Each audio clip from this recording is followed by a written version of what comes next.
need me to go in and blow something up, I can do that.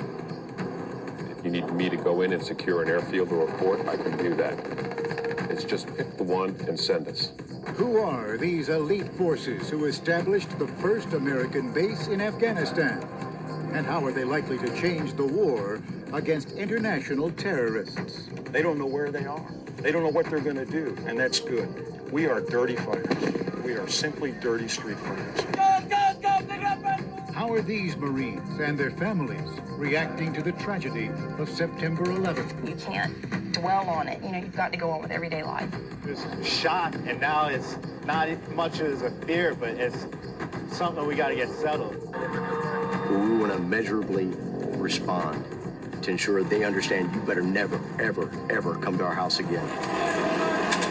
This is the story of how one special military unit is responding to the crisis and answering America's call to arms as the tip of the spear.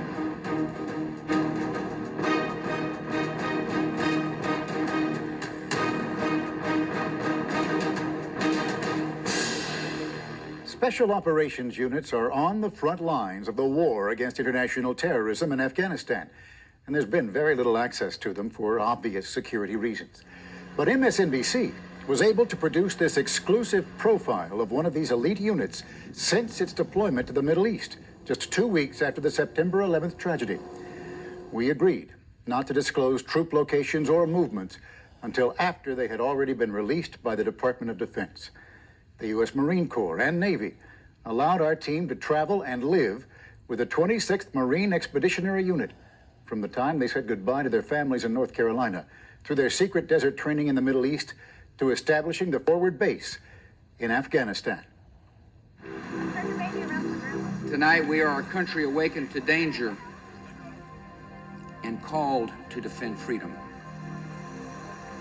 September 20th, 2001. The same day President Bush outlines America's response to the September 11th terrorist attacks, 2,200 Marines and sailors with the 26th Marine Expeditionary Unit board ships in North Carolina. Our grief has turned to anger, and anger to resolution. Whether we bring our enemies to justice or bring justice to our enemies, justice will be done. The Marines of Lima Company are ready to do whatever mission is handed down to us, sir. Just hope that everything goes well and come back safe and everything. They're bound for the Middle East on a regularly scheduled deployment, which since September 11th has been anything but routine. It's not training this time. This is a real situation we're going into. You know, of course, the September the 11th is on everyone's minds, and it's always at the back of my mind. You always have that uncertainty of anything could happen, because that's why they deploy. Is so when things do happen overseas that they're there. In '83, it was Lebanon, as the peacekeepers and the first U.S. military victims of Middle East terrorism when their barracks were bombed. In Operation Desert Storm in '91, as part of the Allied forces liberating Kuwait, and later called in to rescue the Kurds from Iraqi attacks. They were the first ashore in Somalia to battle the warlords and protect the relief efforts in '93. Sent into Haiti in '94 to help keep the peace between warring political factions. To Bosnia in '95 to rescue downed pilots. Albania in '97 to evacuate American citizens under fire.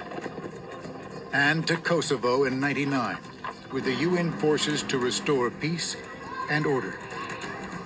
Marines can do everything from take care of the sick or the starving to punching somebody's lights out. In 1995, Major General Martin Berndt was the commander of the Expeditionary Unit and the recovery team that went into Bosnia to rescue Captain Scott O'Grady, the downed Air Force pilot.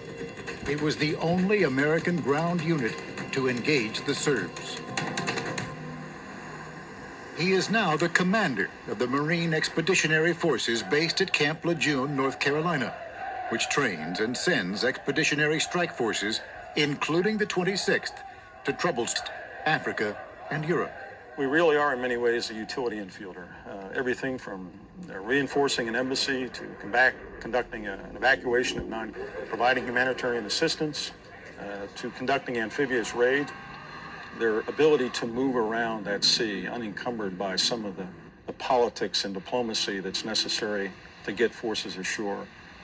They provide a great deal of uncertainty in the minds of people that would harm us. Embarked aboard amphibious ships, we don't get in anybody's way. They don't know where they are. They don't know what they're going to do, and that's good. We are dirty fighters. We are simply dirty street fighters. They're also the spouses, parents, and children of American families who have a personal stake in this crisis.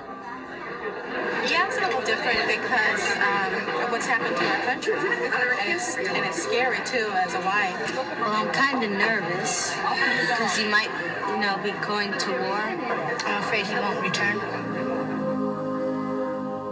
When I watched my husband leave for Vietnam, of course it was emotional. Now, to see my children leave, especially John, him being my youngest, when he left, it was very emotional for me. I was a Marine. I was a Marine officer. But to send your son to war was a very, very difficult thing. And I realized, my God, how the real heroes are the women who stay behind, the mothers and the dads who have to suffer this protracted uncertainty. We are the 911 force of the country. We are most ready when the nation is least ready. The 26th Marine Expeditionary Unit, called a MEU, is a special operations capable unit stationed aboard 3 ships with the Navy's 6th Fleet, which has been sent into the crisis area. A totally self-contained force of infantry, armor, artillery, helicopters, and fighter jets. They travel with enough combat and medical support to be able to execute any one of its 20 different combat, rescue, or humanitarian missions with only 6 hours' notice. We first came out, none of us were expecting anything to happen. It was supposed to be just hitting ports and doing a lot of training overseas. But now the whole situation's changed, and we could go into a real world crisis now, and we're ready for it. If anything happens, we're ready. Life aboard the ships for the Marines is the classic rendition of the military's hurry up and wait. Hey, this is a great ship, but the field environment is the best environment. That's when Marines are earning their money, doing the thing that make them Marines. This is just wait and go. Those living aboard the USS Bataan amphibious and helicopter assault ship have it best, since it's one of the Navy's newest ships, complete with air-conditioned living quarters, a store for buying personal items, a fully equipped weight room for maintaining their fitness, and a shipboard television network with 24 hours of entertainment, sports, and news. Corporal Zabrim Bonsai is from New York City and was home on leave September 7th, taking pictures of the World Trade Center.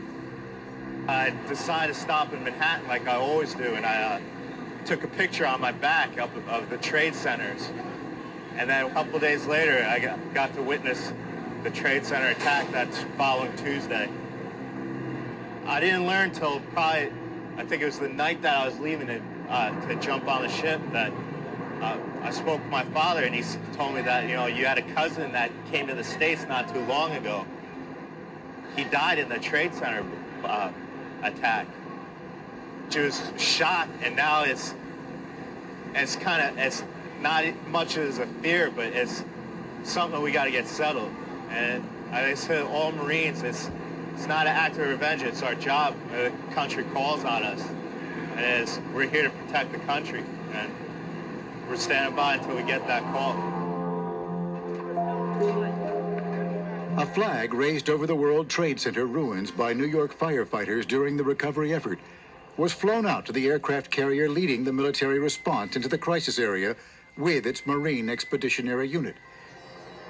It was raised in a solemn ceremony as the new battle standard in America's war on terrorism, wherever it takes all who have responded to this latest call to arms.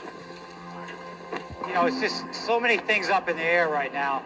We don't know who the terrorists are, when they're coming at us next, and it's the unknown, it really is. Up next, the war on international terrorism heats up as the 26th Marine Expeditionary Unit steams closer to the conflict.